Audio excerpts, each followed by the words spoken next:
And there it is, boys and girls. iOS 12 GM has been released today. So let's take a look at that. What's new, what's changed, and everything you need to know regarding your upgrade to iOS 12. So just so you know, GM means Golden Master. This is the final build of iOS 12. It's the same thing you're going to see on Monday on the final release on the 17th. So I'll take you through it. It's actually a very, very large update. So it was basically like reinstalling iOS 12 from the beginning.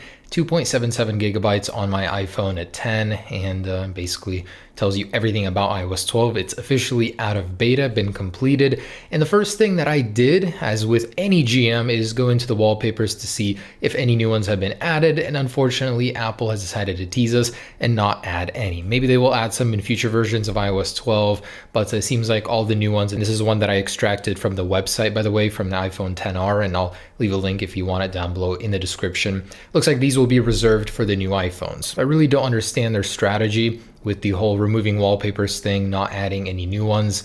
I really wish they would add some more. They have some very beautiful ones that for whatever reason they just don't want to put here. How much storage could it possibly take? Come on, Apple. With the GM, it's like tradition to add new ones. Anyways, I do have the official XS wallpapers here too.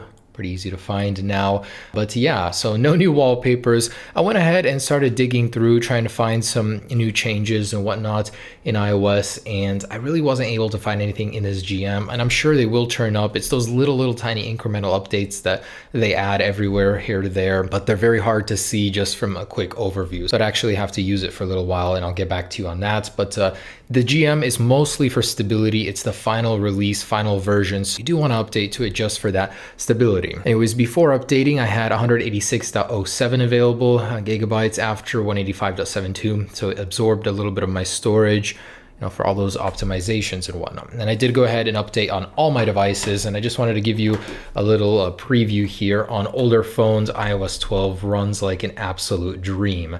Like on the iPhone 5S, it gives it brand new life. The GM in particular just feels amazing.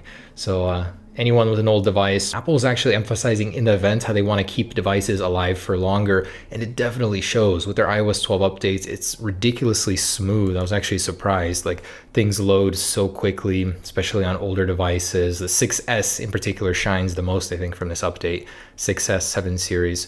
So it's really good to see that. Anyways, performance is great, nothing to worry about. If you guys were actually holding off from iOS 11 to 12, I wouldn't personally. It is so fantastic, especially on the iPad. The iPad is a night and day experience. You do get the iPhone 10-like experience with the multitasking, jumping between apps like that. That's like the best thing ever about it. So the iPad, huge upgrade, definitely would recommend. I'd recommend it on any device. But if you guys do want to be cautious, you could wait until a point release like iOS 12.0.1 or iOS 12.1 to be safe. And who knows, maybe Apple could even add a dark mode at some point during iOS 12, but probably unlikely.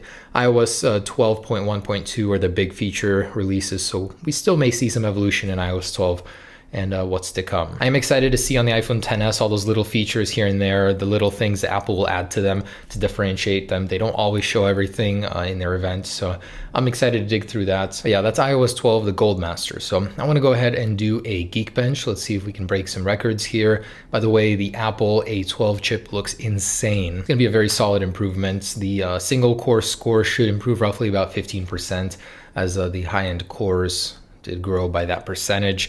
And then it's basically going to be a lot more efficient in the low cores. It's going to take a lot less battery life to do basic mundane things like check Instagram or stuff like that. So it should help on the new iPhone models with the battery life. So as this is finishing up, I just want to mention that if you guys are on iOS 12 beta 12 right now, you can easily update to GM through the over-the-air update settings. But after that, I would recommend you delete your profile for the beta updates and then restart your device, and that's how you'll get the final update for iOS 12 if there will be one, or any subsequent updates for iOS 12 after that. Otherwise, you will never see them if you're on the beta profile.